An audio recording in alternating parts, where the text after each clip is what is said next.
beautiful creatures of the world, and welcome back to Coffee with Kerri-Lynn. It's a beautiful day in the far north of Maine, up along the Canadian border, in the crown of Maine, and I hope it's a beautiful day wherever you are as well.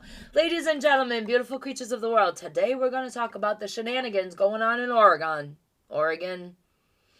The Oregonians are going to be mad because I can't pronounce the name of their state. Ladies and gentlemen, beautiful creatures of the world, I have a serious disability. It has developed over the years. It is very embarrassing at times. It is very upsetting. People make fun of me and bully me all the time. They do. They make fun of how I speak. I was born and raised in Rhode Island till I was 21 years old, and then we moved to Maine, and I've lived out the rest of my adulthood in the state of Maine. I now live in the state of Maine where they speak a lot of French. And over the course of the last 16 years of my life, I've been exposed to the French dialect mixed with English. A little bit of a 50-50 thing. I call it Franglish. And they speak that fluently up here. And at times, during conversation, people will stop me mid-sentence. It is very embarrassing. And it is very hurtful, but they say, I'm sorry, I cannot understand what you're saying. This is how you pronounce this word. This is how you pronounce that word. And they try to give me English lessons while they speak Franglish. As a result, my dialect is very mixed, and it has a bit of a twang in it. And every once in a while, when we're having a big family gathering, or I'm just going to go home for a little relaxation to Rhode Island and hang out with my family, I go home and, again, I start speaking, and they stop me, and they say, I don't understand what the hell you're saying, girl. And so I repeat myself, and they're like, no. And right there in the middle of the family gathering, they start giving me English lessons because they can't understand what I say with the little twang that I have. It's a situation that is very, very hurtful. And I'm in Rhode Island. I visit my family. And people always ask me, are you from New York or New Jersey? What do you mean? I'm from Rhode Island. Well, you don't sound like you're from Rhode Island. You sound like you're from New York or New Jersey. Well, I'm from Rhode Island. And then I come home after a vacation to my family. And I hanging out with my friends. And maybe they have a new person they want me to meet. And the first thing that new person asks me is, are you from New York or New Jersey? I'm from Rhode Island. Ladies and gentlemen, beautiful creatures of the world, it's a tomato situation. Oregon. For the purposes of this video, because somebody's going to correct me on how to say it, it is what it is, and that's how it is. Ladies and gentlemen, beautiful creatures of the world, let's get into today's show. Let's talk about the crazy laws that were passed in Oregon in 21-22. They decided in Oregon that they were going to start making people less dependent. Let's just say it that way. What's going on all over the country is in 21-22, we were shell-shocked at what happened when they removed our individual selves from society, when they told us to stay away from friends, they told us to stay away from family, they told us to stay away from aging relatives, grandmas and grandpas, and they made it virtually impossible to visit people in hospitals or in nursing homes, even if those people were, on their deathbed. And at that time, we were just coming back into society. People were wandering aimlessly through the grocery store, afraid to speak to people lest you exchanged germs. And during that period, your state legislatures were up to making laws. And boy, did some states make some dang laws, let me tell you. And the design of the law was to squash a certain form of independence, because if you have this independence, you are less malleable. You are a lot less easy to control. You do not conform. You do not go with their flow as easily as you do if you were dependent upon them to meet your basic needs for food. And a lot of food laws were passed, such as it has become illegal in a lot of areas in our country to grow a backyard garden. Can't be doing that. It is illegal in a lot of states to have a couple chickens running around your yard. If you think you're going to backyard chicken, you're crazy in some states. And they've restricted it to a point where Oregon has actually decided to strip property rights from property owners. And let me tell you about it. So what happened in Oregon was they deemed that the well water on the property you purchase now is a public utility. Isn't that great? And you cannot water gardens or livestock with public utilities. You need a special commercial permit to do that. Now, understand that there is a certain acreage that go with these laws that they have passed and are now starting to implement in Oregon. 2 years after the fact, they're just getting around to letting people know you can't do this and you can't do that, because this is how things work. States never pass laws and jump right into them, do they? Because that would cause shock and horror to the citizens of that state. So they pass laws, and over time they slowly implement aspects of the laws. And now things that are being implemented in Oregon are, you need a certain acreage. And they always start with the big people, you know, the big farmers that own the acreage, they're commercial farms. And then they take a little bit more and say, okay, now we're going to have smaller acreage fall under these commercial farming laws. So like in every state, when people are the minority and your state is trying to take away something from the citizens, they start with where the minority is, where it's not going to affect a lot of people. And eventually they start overstepping that bound, and they start grabbing the next group that's a minority and grabbing the next group that's a minority as baby steps along the way until you finally can't do a thing.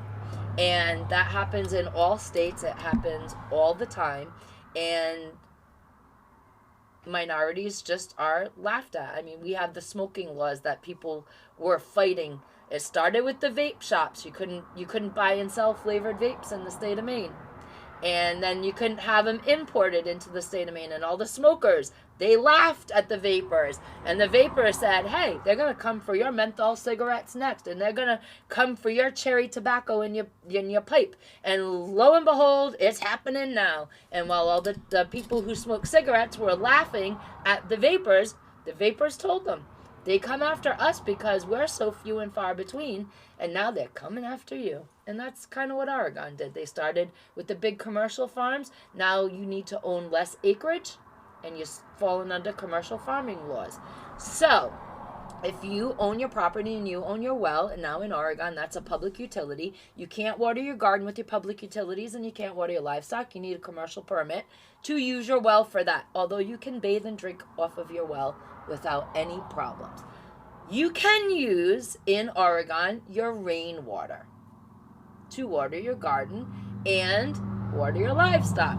However, they're going to ban rain catchment systems. So there you have it. So now you have no water for your garden, and you have no water for your livestock unless you are having a commercial water permit. Now, if you are in Oregon and you have a little shed out on the back of your property, I don't care if you call it a shed, a coop, a shack, a barn, whatever you call it is not what the state of Oregon is calling it now. If you have a couple chickens, maybe you have some turkeys, maybe you have a couple rabbits, they're all for your own personal use. If you have a driveway, a paved driveway, a dirt driveway, a gravel path, or a footpath to that building, it's a barn, you're a commercial farmer. And you guessed it, you need another permit for that. So that is what is going on in Oregon. Oregon, and the Oregonians let it happen to them because When people are in a state of panic, they are not paying attention to what's going on in their state. And our hearts really do go out to the people of Oregon and to the people of the many states that started passing these crazy you can't garden laws in their states and in their municipalities and in their communities. So there you have it. People ask me all the time why I stay in the great state of Maine, because it's as blue can be. We have a moonbat governor, and we have crazy laws that were passed in our state as well. But there is one reason that I stay here in the state of Maine. And it's not because I own my property, because I would sell it in a heartbeat if this law, if this constitutional right that was granted to us goes away. Now, Maine has a lot of crazy laws that they have implemented over the last couple years in this state. Everything California does, it seems our governor is in love with, and so we get that law as well. And they've passed a trans the children law. Now, I am not happy about that law. I do not believe that law should exist. And there are 15 attorney generals from 15 states in this country suing the pants off of us, and I thank them for it every single day, because those laws need to be taken off the damn books. Now, we all know where I stand on that subject. Leave the children alone. And yes, Maine has the law where you can be from another state, and if you feel your child needs a procedure, you can come into our state and get the procedure. And there's nothing the other parent can do. The child in the state of Maine that says it's something that it is not can effectively be treated by the damn state of Maine. Well, these laws need to come right the hell off our books. So I do stand behind the 15 attorney generals of the 15 states that are suing the pants off of us. Now, our governor is also trying to mess with the 2A laws in the state of Maine because of the Lewiston shooting. They're trying to do a little more tightening of the belt on owning guns in the state of Maine. Now, we are a constitutional carry state. We can open carry, we can conceal carry in the state of Maine. The constitutional carry pot, they can't mess with. So that affords us more protection in the state of Maine. On top of that, there are a lot of communities, especially up here along the Canadian border. The real Maine, as we call it, anything south of us is kind of northern Massachusetts, and they're very progressive in southern Maine. They really are like a connection to Massachusetts, and we don't live down there. And we live up in the real Maine, northern Maine, 15 minutes from the Canadian border, and we have a lot of towns and municipalities up here that are 2A sanctuary cities. So there you go. They are going to preserve your Second Amendment no matter what our fruity governor decides to do. And that's another reason why I stay in the state of Maine. But the main reason why I live in Maine and will not move from the state of Maine is because just recently we passed a constitutional right to grow food in your own backyard in the state of Maine. And I absolutely feel that he who controls the food controls the population. He who has to feed you is the hand you are not going to bite. And although the laws in the state of Maine, as far as growing your own food, it helps the homesteaders, because basically nobody can tell you you can't do this.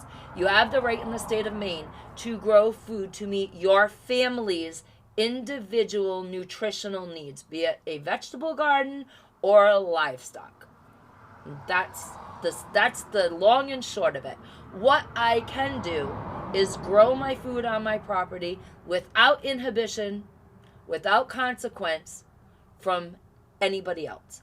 Now, what I can't do in the state of Maine when I grow my food is I cannot just throw out a vegetable stand on the side of the road, because you need to be permitted for that. There's agricultural laws here too. I cannot process any of my livestock and give it to my neighbor, because I need USDA shenanigans for that. So as long as I am providing for me and my family that live on my piece of property, I am allowed to grow and process my family's nutritional needs. And that is the one thing that keeps me from moving anywhere else in this country, because he who controls the food controls you. And we ain't having that, are we? We are going to stand tall in our pursuit of our happiness.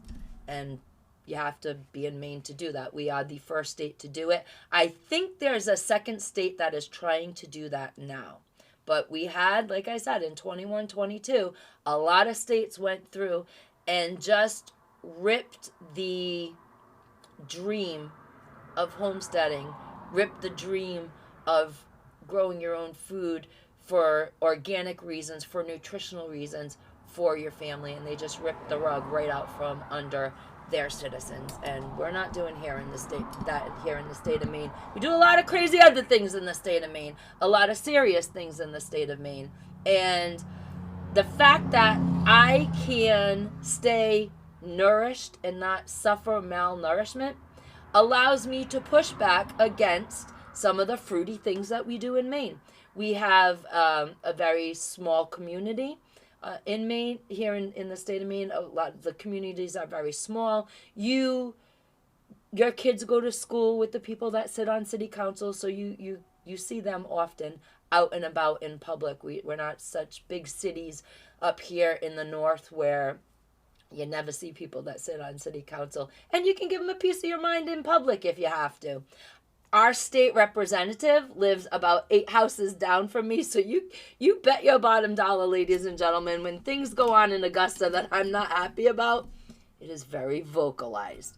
The state senator, he's the president of our state senate there, Mr. Troy Jackson, when he's up for re-election, he comes around, visits everybody. We stand in the driveway. He's a Democrat. He does some things that I like and some things that I don't like.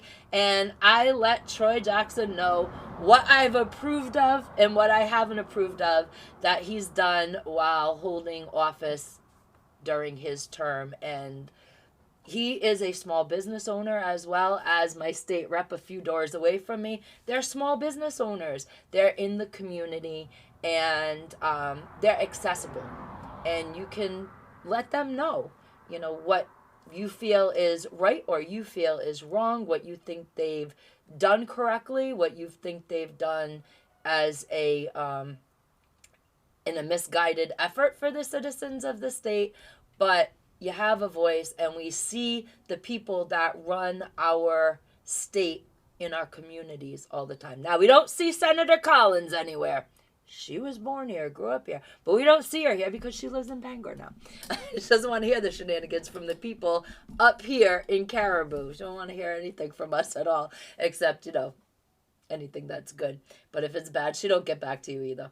So that's part of the situation that happens in communities.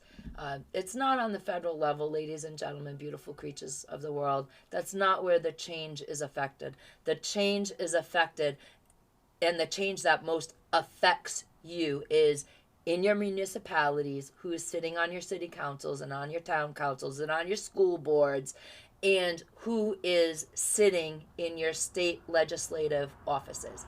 That's what matters. Ladies and gentlemen, beautiful creatures of the world, thank you for joining me today on Coffee with Kerri-Lynn. I hope you join me tomorrow as well. Beautiful creatures of the world, carpe diem, because no one promised you a tomorrow.